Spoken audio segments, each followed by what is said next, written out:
بسم اللہ الرحمن الرحیم۔ جماعت نامہ اور دہم کے طلباء کو السلام علیکم۔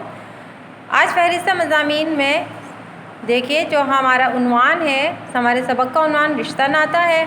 مصنف ہے مولانا محمد حسین آزاد۔ صفحہ نمبر 31 پر یہ سبق دیا گیا ہے، لیکن اس سے پہلے ہم مولانا محمد حسین آزاد کا ہم تعارف پڑھیں گے، جو کہ صفحہ نمبر 30 پر ہے۔ سنِ ولادت ہے 1830۔ آپ کا نام محمد حسین تھا، آزاد ان کا تخلص تھا اور شمس العلماء خطاب تھا۔ تخلص اس مختصر نام کو کہا جاتا ہے جو شاعر اپنی شاعری میں استعمال کرتے ہیں۔ خطاب اسے کہا جاتا ہے جو ان کو خطاب جو شمس العلماء کا دیا گیا تھا وہ 1887 میں ملکہ وکٹوریہ کی گولڈن جوبلی کے موقع پر ادبی خدمات کے صلے میں ان کو شمس العلماء کا خطاب دیا گیا ہے، جو حکومت کی طرف سے تمغہ دیا جائے۔ والد کا نام مولوی محمد باقر تھا۔ ابتدائی تعلیم اپنے والد سے حاصل کی، پھر ذوق کے شاگرد ہوئے۔ اعلیٰ ثانوی تعلیم دلی کالج سے حاصل کی۔ تعلیم سے فارغ ہوئے ہی تھے کہ 1857 کا ہنگامہ برپا ہو گیا۔ دیکھیں، انہوں نے اپنی ابتدائی تعلیم یعنی پرائمری کی تعلیم انہوں نے اپنے والد سے ہی حاصل کی، اور پھر ذوق کے شاگرد ہو گئے۔ ذوق کو انہوں نے اپنا استاد بنایا اور انٹر تک کی تعلیم دلی کالج سے حاصل کی۔ تعلیم سے جب فارغ ہوئے تو 1857 کی جنگ آزادی کا ہر طرف افراتفری اور ہنگامہ برپا ہو گیا۔ آزاد کے والد کو ایک انگریز کے قتل کے الزام میں سزائے موت ہو گئی۔ مولانا محمد حسین آزاد کے والد نے یا تو قتل کیا یا پھر کہیں میں نے پڑھا ہے کہ انہوں نے غداری کے الزام میں ان کو سزائے موت دی گئی تھی۔ آزاد نے بامشکل جان بچائی اور لکھنؤ پہنچ گئے۔ آزاد اپنی جان بچا کر جب لکھنؤ پہنچ گئے تو یہاں بھی حالات سازگار نہ پا کر لاہور آ گئے اور محکمہ تعلیم سے منسلک ہو گئے اور درسی کتابیں تیار کیں۔ جب وہ لاہور آ گئے تو انہوں نے محکمہ تعلیم سے منسلک ہو کر درسی کتابوں کی تیاری کا کام شروع کیا۔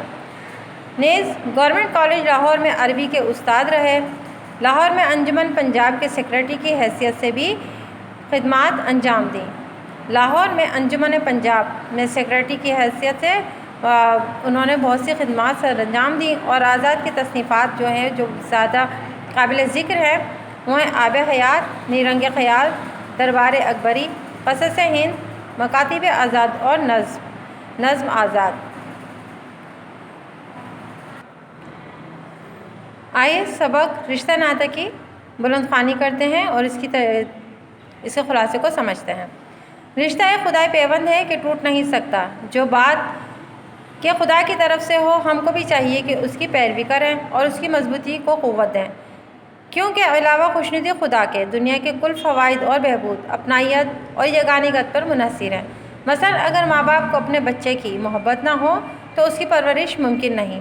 دیکھیں، رشتے جو ہوتا ہے، جو اللہ تعالیٰ کی طرف سے رشتے ہیں، بہن بھائی کا رشتہ، ماں باپ اور اولاد کا رشتہ، دادا دادی نانا نانی کا رشتہ، یہ ایسے رشتے ہیں جو ٹوٹ نہیں سکتے، جو اللہ کی طرف سے ہیں۔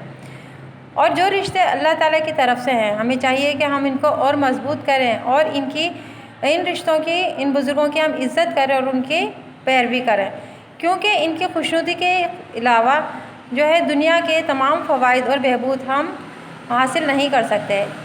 ہم اپنے رشتوں کی، اپنے والدین کی، اپنے جو بزرگوں کی ہم عزت کریں گے، ان کی باتوں کو ہم اپنائیں گے، تبھی ہم دنیا کے فوائد اور بہبود کو ہم پا سکتے ہیں۔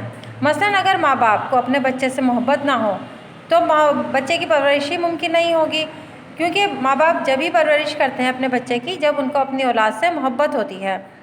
اسی طرح بہن بھائی، چچا پھوپھی وغیرہ مختلف رشتے دار جو ہر طرح سے ہمارے کاروبار میں معین و مددگار ہوتے ہیں، اگر سب اپنی اپنی جگہ کنارے بیٹھے رہیں تو گزارا دنیا میں نہ ہو سکے گا۔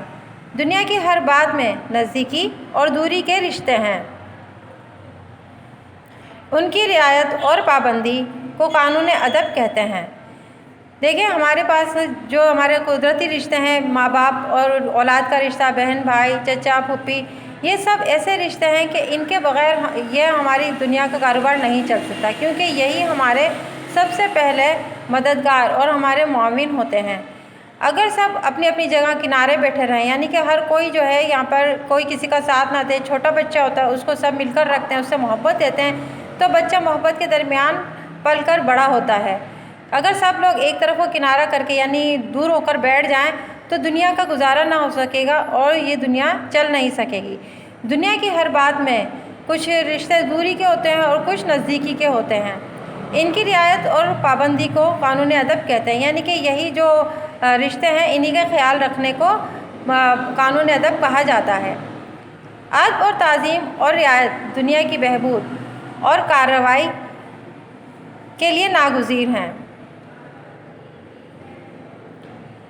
اگر ہم کسی کے ساتھ بے ادبی یا بے توجہی سے پیش آئیں گے تو ہمارا کون ادب یا وقت پر کام کرے گا؟ دیکھیں، ادب اور تعظیم رعایت کی یعنی کہ یہ ایسے رشتے ہیں، ایسی انسان کی خصوصیات ہیں کہ جنہی سے انسان کا کاروبار زندگی چل رہا ہے، اس کا فائدہ ایک دوسرے سے جڑا ہوا ہے۔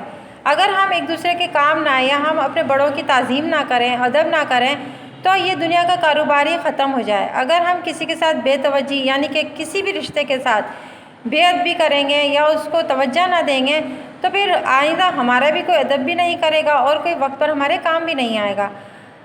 آج کل ایسا نازک زمانہ ہے کہ جن پر طرح طرح سے ہمارے حقوق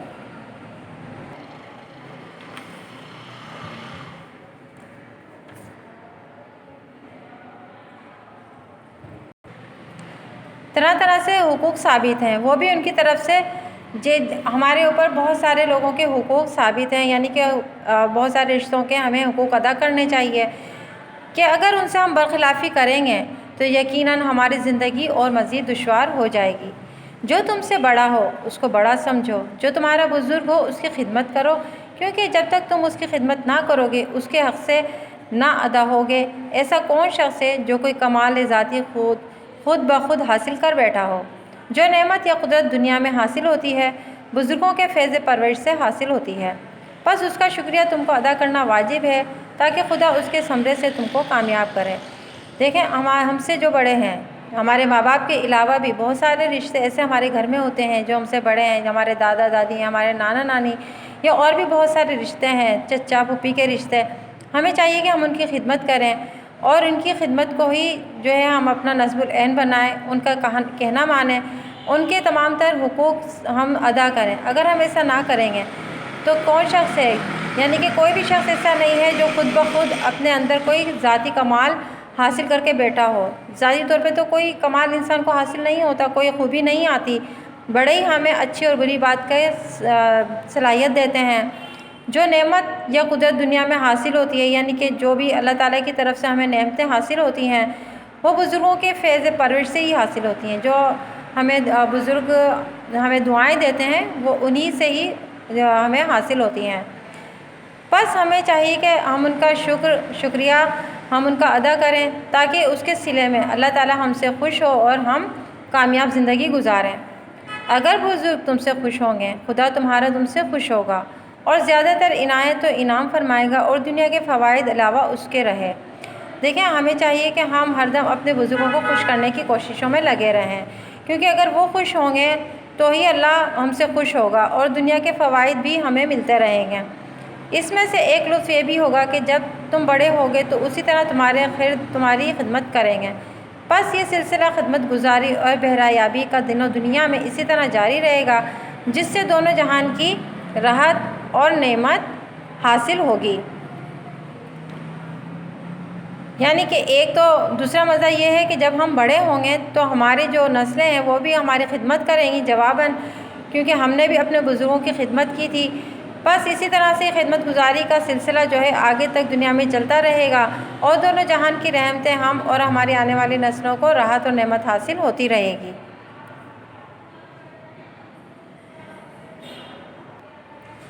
اگر تم اپنے ماں باپ سے خودسر رہے تو عجب نہیں کہ تمہاری اولاد بھی تم سے سرکش رہے۔ اس وقت نہ عقل مندوں کے نزدیک نہ خدا کی جناب میں کہیں تمہارا دعویٰ پیش کیا جا سکتا ہے، کیونکہ تم نے اپنے بزرگوں سے کیا سلوک کیا جو آج اپنے خردوں سے توقع رکھتے ہو۔ یہ مفید قاعدہ دنیا میں اس لیے باندھا گیا ہے کہ جس شخص کو بزرگ کی تعظیم کی عادت ہوگی وہ خدا کی عبادت بھی دل سے کرے گا۔ دیکھیں ہمیں اپنے والدین کے آگے خود سر تو ہونے کی بالکل بھی اجازت ہی نہیں ہے، نہ ہماری شریعت میں ہے اور نہ ہماری تربیت میں ہونی چاہیے، کیونکہ اس بات میں تو کوئی بات عجیب ہی نہیں ہے کہ جیسا ہم اپنے والدین کے ساتھ کریں گے تو آئندہ جو آنے والی نسل ہے، جو ہماری اولادیں ہیں، وہ بھی ایسے ہی پھر سرکش رہیں گی۔ پھر اس وقت نہ عقل مندوں کے نزدیک جو عقل مند ہیں وہ بھی یہی کہیں کہ تم نے اپنے بزرگوں کے ساتھ برا کیا تھا تو آج تمہارے سامنے برا ہو رہا ہے، اور خدا کی جناب میں یعنی اللہ تعالیٰ کے حضور بھی ہمارا کوئی دعویٰ پیش نہیں کیا جا سکتا کہ تم نے اپنے بزرگوں سے کیسا سلوک کیا تھا، جیسا کیا تھا آج وہ تمہارے سامنے تمہاری اولاد کی صورت میں تمہارے سامنے موجود ہے۔ اور یہ مفید قاعدہ ہے، یعنی کہ یہ ایک ایسا فائدہ مند اصول دنیا میں باندھا گیا ہے کہ جس سے بزرگوں کی تعظیم کی ہمیں عادت ہوگی اور خدا کی عبادت بھی ہم دل و جان سے کریں گے۔ جو ماں باپ کے حقوق و پرورش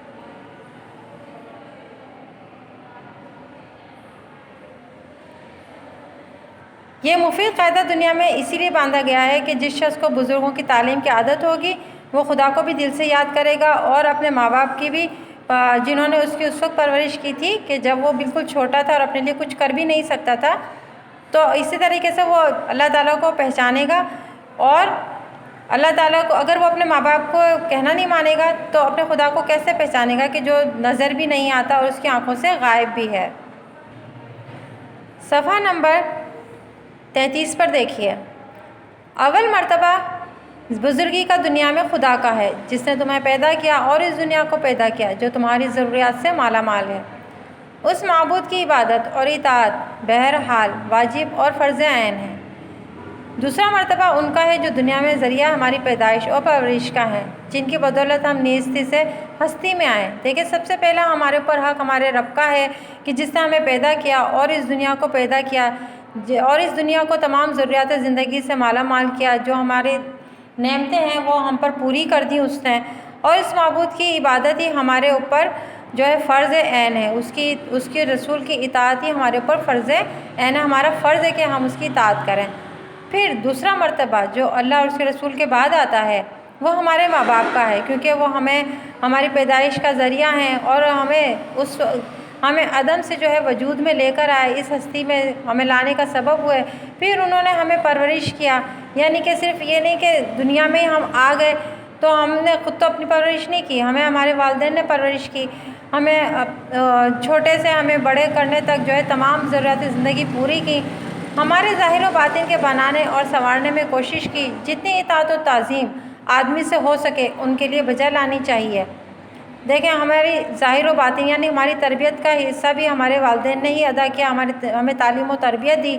پھر جتنی اطاعت اور تعظیم انسان سے ہو سکتی ہے، جتنی انسان سے فرما برداری ہو سکتی ہے، اتنی ہمیں اپنے والدین کی کرنی چاہیے۔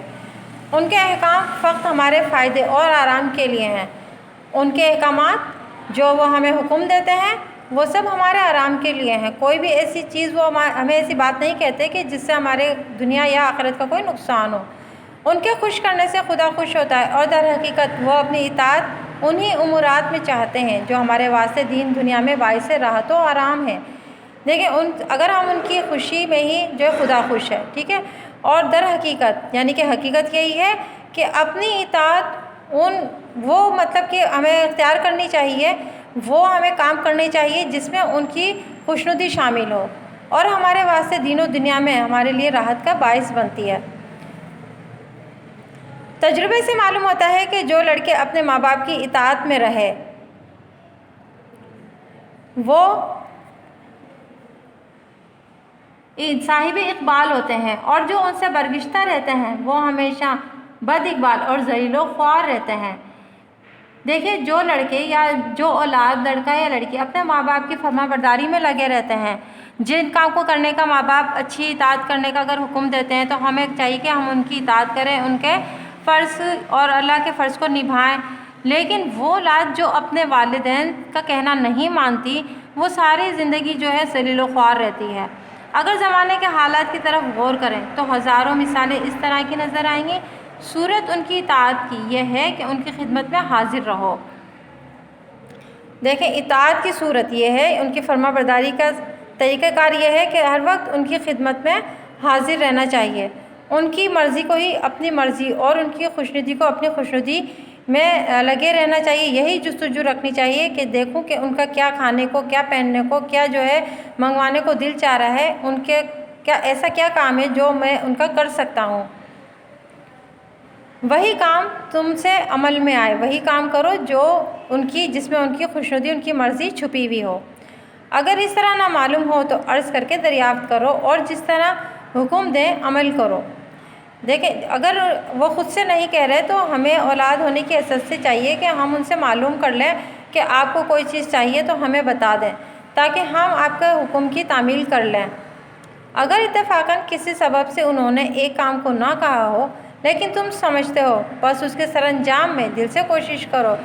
کوئی بات ایسی ہوتی ہے جو ماں باپ کے دل میں تو ہوتی ہے لیکن وہ اپنی اولاد کو اس کام کو کرنے کو کہتے نہیں ہیں کہ نہ جانے ان کو کیسا محسوس ہو۔ تو پھر ہمیں خود سے چاہیے کہ ہم اب اتنے باشعور ہو گئے ہیں کہ ہم اپنے ماں باپ کی تمام ضروریات زندگی کو سمجھ سکتے ہیں اور ان کی ضروریات کو بنا کہے ہی ہم ان کی ضروریات کو پورا کر دیں۔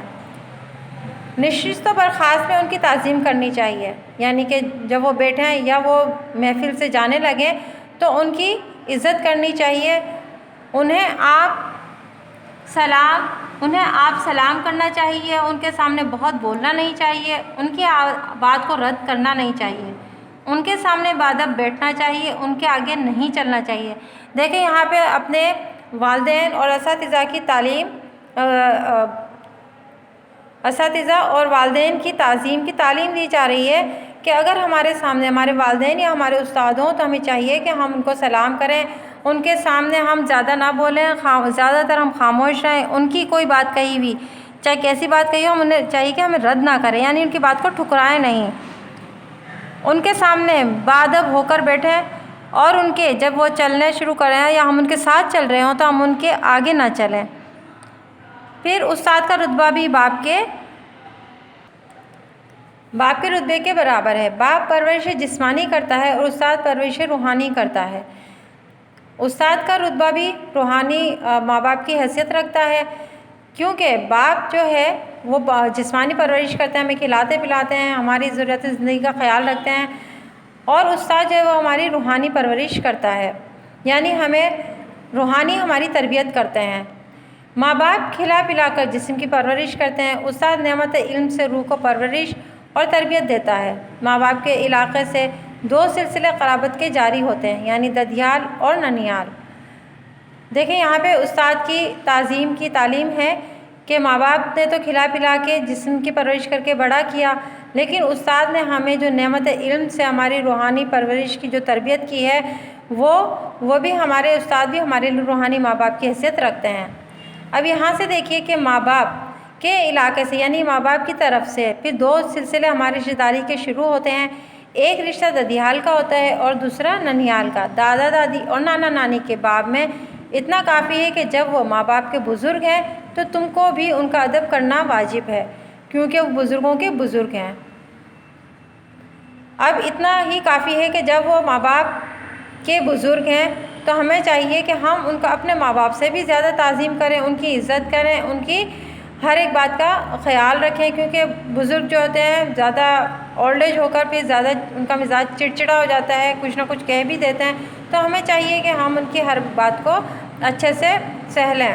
اور چونکہ ان کا رتبہ اور عقل بنسبت ماں باپ کے بھی زیادہ تر پختہ ہے، اس لیے ان کی پیروی اور اطاعت زیادہ تر فائدہ مند ہوگی۔ پھر وہ رتبے اور عقل میں ہمارے ماں باپ سے زیادہ ہیں، ٹھیک ہے، تو ہمیں چاہیے کہ ہمیں ان کی پیروی اور اطاعت زیادہ کریں گے تو زیادہ فائدہ حاصل ہوگا۔ چچا چچی تمہارے ماں باپ کی جگہ ہیں، کیونکہ جس دادا دادی کی اولاد تمہارا باپ ہے، اسی کی اولاد وہ ہیں، کیونکہ یہ وہ رشتے ہیں جو باپ کی طرف سے ہیں۔ دادا دادی پھر ان کی اولاد، اگر ہمارے والد ہیں ان کے بھائی کی بھی حیثیت ہمارے لیے ماں باپ کی حیثیت رکھتی ہے۔ تمہاری ناموری یا بھلائی اس کی بھی ناموری اور نیک نامی ہے، اور تمہاری بدنامی میں ان کی بھی بدنامی ہے، ٹھیک ہے۔ ہمیں چاہیے کہ ہم ایسے کام کریں کہ جس سے ہمارے رشتہ داروں کی، ہمارے ماں باپ کے ساتھ ساتھ ہمارے چچا ماموں کی نیک نامی ہو، اور خدا نخواستہ ایسا کوئی کام نہ ہو کہ جس سے ہماری بدنامی کے ساتھ ساتھ ہمارے رشتہ داروں کی جو ہمارے والدین کے ساتھ جڑے ہوئے ہیں پھر ان کی بھی بدنامی ہوتی ہے۔ تمہارا اور اس کا خون شریک ہے، اس واسطے اگر باپ نہ ہوگا تو تمہاری ہر بات پر اس کا خون بھی ویسا ہی جوش کھائے گا جیسے تمہارے باپ کا۔ جیسا کہ اس کو اپنی اولاد سے امید فائدے کی ہے، تمہاری پرورش سے بھی وہی امید ہے۔ تمہارا یعنی ہمارا ان کے ساتھ جو خون شریک رشتہ ہے ہمارے باپ کی طرف سے، اگر باپ نہیں ہے تو پھر تمہاری ہر بات میں اچھائی میں ہمارے اندر ہمارا خون بھی ویسے جوش کھائے گا جیسا ہمارے والد کا تھا، ٹھیک ہے۔ جیسا اس کو اپنی اولاد سے امید فائدے کی ہوگی ویسی ہی اس کو ہماری پرورش سے امید ہوگی کہ بھئی جیسے میرے بھائی اچھے تھے ویسی اس کی اولاد بھی اچھی ہے۔ اس واسطے تم کو اس کے باپ میں بھی وہی تعظیم کی نظر رکھنی چاہیے جیسی باپ کے ساتھ۔ پھر ہمیں اپنے چچا کے ساتھ یا اپنے ماموں کے ساتھ وہی عزت و تعظیم رکھنی چاہیے جیسا ہم اپنے والد کے ساتھ رکھتے۔ چچا تمہارا اگر تم سے عمر میں چھوٹا ہو تو بھی اس کی تعظیم کرو کیونکہ اس کا رشتہ بڑا ہے۔ تمہارا دادا کا بیٹا ہے اور تمہارے باپ کا بھائی، ہاں اگر کوئی چچا ہو تو ان میں آپس میں چھوٹے بڑے کا فرق رکھنا ضروری ہے، ٹھیک ہے۔ چچا چاہے عمر میں چھوٹے ہی کیوں نہ ہو لیکن چونکہ رشتہ جو ہے بڑا ہے تو ہمیں ان کی پھر بھی ویسی عزت کرنی چاہیے کہ جیسے بڑوں کی جانی چاہیے۔ پھوپھی اور پھوپھا کو بھی ماں باپ کے برابر سمجھنا چاہیے۔ مثل مشہور ہے کہ ماں بیٹے دو ذات، پھوپھی بھتیجے ایک ذات۔ باپ اور پھوپھی باپ کی اولاد ہیں اس لیے ایک ذات ہیں اور ماں کبھی غیر ذات سے بھی ہوتی ہے۔ کیونکہ باپ اور پھوپھی ایک باپ کی اولاد ہیں اس لیے ایک ذات ہے اور ماں کبھی غیر ذات سے بھی ہوتی ہے۔ یہی سبب ہے کہ پھوپھی اکثر بھتیجے کو بہت پیار کرتی ہے، پس تم کو بھی ویسا ہی اس کا حق پہچاننا چاہیے۔ تم ان کا حق ادا کرو، ان کا حق تم پر یہ ہے کہ ان کی خدمت اور تعظیم کرو، تمہارا حق ان پر یہ ہے کہ وہ تم پر شفقت اور بزرگانہ رکھیں گی۔ دیکھیں اکثر پھوپھی جو ہے وہ اپنے بھتیجے کو بہت پیار کرتی ہیں کیونکہ وہ اس کے بھائی کے اولاد ہوتا ہے، بس ہم کو بھی ان کے ساتھ ان کا حق پہچانتے ہوئے ان کی عزت و تعظیم کرنی چاہیے۔ جواباً وہ ہم پہ شفقت بزرگانہ رکھیں گی، یعنی وہ ہم سے بہت پیار کریں گی اور اپنا جو ہے ہمارے اوپر یہی حق ہے۔ اسی طرح ماموں ممانی خالو خالہ سب بزرگ ماں باپ کے برابر ہیں۔ اکثر ماموں کو دیکھا جاتا ہے کہ وہ اپنے بھانجوں کو خود پرورش کرتے ہیں اور ایسی محبت ان سے کرتے ہیں کہ وہ ماں باپ کو بھول جاتے ہیں۔ دیکھیں ماموں ممانی یہ جو ننیالی رشتے ہیں یہ سب بھی ماں باپ کے ہی برابر ہوتے ہیں۔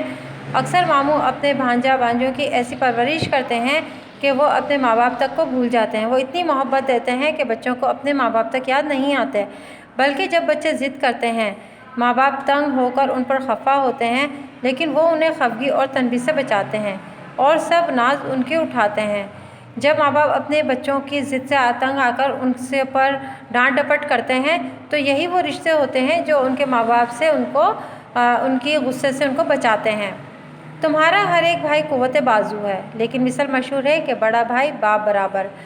ہمارا ہر ایک بھائی ہمارے لیے قوت بازو کی حیثیت رکھتا ہے، جیسا کہ مثال مشہور ہے کہ بڑا بھائی بھی باپ کے برابر ہوتا ہے۔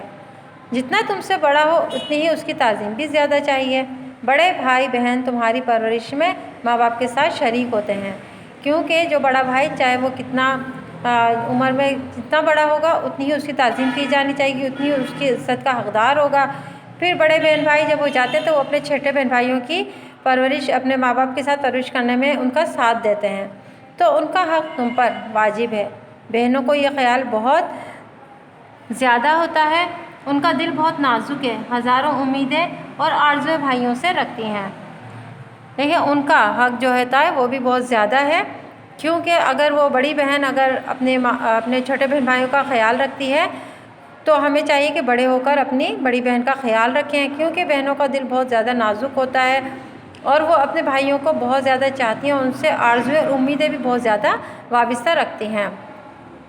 اگرچہ عورت اپنے خاوند کے گھر میں خوشحال ہو لیکن جب اس کے باپ یا بھائی پر کوئی صدمہ ہو تو گویا اس کی جان پر صدمہ ہوتا ہے۔ عورت اگر اپنے شوہر کے گھر میں جتنی بھی خوشحالی سے وقت گزار رہی ہو لیکن ہر وقت اس کا دل جو ہے وہ باپ بھائی کے باپ بھائی کی محبت میں اٹکا رہتا ہے۔ اگر ان پر کوئی صدمہ ہو تو اس کے پر بھی اتنا ہی جان پر صدمہ لے لیتی ہے۔ دل برقرار ہو جاتا ہے۔ جو عورت دونوں گھروں یعنی خاوند اور باپ کی طرف سے بے فکر ہوتی ہے اس کا دل خوشی سے باغ باغ ہوتا ہے۔ جب اس کے گھر والوں کے اوپر کوئی مشکل آتی ہے تو اس کا دل بے قرار ہو جاتا ہے، اور جو عورت اپنے دونوں گھر ہو جاتے ہیں یعنی اس کے شوہر کا گھر اور ماں باپ کے گھر کی طرف سے جب وہ بے فکر ہو جاتی ہے، بے فکر اگر ہو، اس کو کوئی ٹینشن نہیں ہے اپنے گھر ماں باپ کی طرف سے بھی، تو اس کا دل ہر وقت خوش خوش رہتا ہے۔ اس کی ادھر کی بے فکری سے ادھر اور ادھر کی خوشحالی سے ادھر حرمت بڑھتی ہے، ٹھیک ہے۔ ادھر اگر سے اپنے میکے کی طرف سے اپنے ماں باپ کی طرف سے بے فکری ہوگی تو ادھر وہ خوشحال رہے گی، اور ادھر کی خوشحالی جو ہوگی تو ادھر ماں باپ کے گھر میں اس کی عزت بڑھے گی۔ مثل مشہور ہے کہ بیٹا بیٹی سے زیادہ بھائی بہن پیارے ہوتے ہیں، یعنی کہ یہ مثال ہے کہ بیٹا بیٹی سے زیادہ بہن بھائی ماں باپ کو پیارے ہو جاتے ہیں۔ ماں باپ اپنے اولاد سے بھی زیادہ اپنے بہن بھائیوں کو پیار کرتے ہیں۔ واضح رہے کہ ماں باپ کے رشتے قدرتی ہیں۔ پیج نمبر 36 پر دیکھیے کہ ماں باپ کے رشتے قدرتی ہیں اور ہمارے اختیار سے باہر ہیں۔ بزرگوں کی عقل پختہ اور تجربہ کار ہوتی ہے، اس واسطے ان کی رائے کو بھی مقدم سمجھنا چاہیے۔ دیکھیں، ہمارے ماں باپ ظاہر ہے یہ ہمارا اور اولاد کا رشتہ آپس میں قدرتی رشتہ ہوتا ہے۔ اب ہمیں چاہیے کہ ہم اپنے بزرگوں کی یعنی اپنے ماں باپ کی اور اپنے جو گھر میں ہمارے بزرگ رہتے ہیں ان سب کی رائے کے ساتھ ان کی عقل کے سائے میں ہم اپنی زندگی گزاریں، کیونکہ ان کی عقل پختہ ہے، وہ بہت زیادہ وقت گزارا ہے، ان کے پاس تجربے ہیں، اور اسی واسطے ان کی رائے یعنی ان کے مشوروں کو ہمیں چاہیے کہ ہم اپنے مشوروں کے اوپر فوقیت دیں، ان کے مشوروں کو ہم اپنے مشوروں سے زیادہ اہمیت دیں۔ بات اس کے جاننا چاہیے کہ تمہارے ہر ایک رشتہ دار کو آپس میں ایک دوسرے کا سہارا ہے۔ سب سے آخر میں یہ بات ہے کہ ہمیں یہ سمجھ لینا چاہیے کہ ہمارے ہر ایک رشتہ دار کو ہر ایک رشتہ دار ایک دوسرے رشتہ دار کا آپس میں ایک دوسرے کا سہارا ہوتا ہے، چاہے وہ رشتہ دار ہمارے آس پاس کے غریب ہوں، چاہے وہ ہمارے کسی بھی حالات کے رشتہ دار ہوں، ہمیں چاہیے کہ ہم ان کا ایک دوسرے کا ساتھ دیں اور ان کی تعظیم اور عزت کا خیال رکھیں۔ یہ جو ہم نے مضمون پڑھا ہے، جو سبق ہم نے پڑھا ہے، یہ مقالات مولانا محمد حسین آزاد کی جلد 2 سے لیا گیا ہے۔ آئیے اس کی سوال نمبر 2 درست جواب پر صحیح کا نشان لگائیے۔ یہ ہوم ورک ہے۔ الف ہے رشتہ ایک پیوند ہے، اس کا صحیح آپشن ہے خدائی۔ اس طرح سے آپ نے سارے آپشن جو آپ کو صحیح لگتے ہیں آپ نے اس کو صحیح پہ ٹک لگا دینا ہے جو آپ کو صحیح آپشن لگتے ہیں۔ اللہ حافظ۔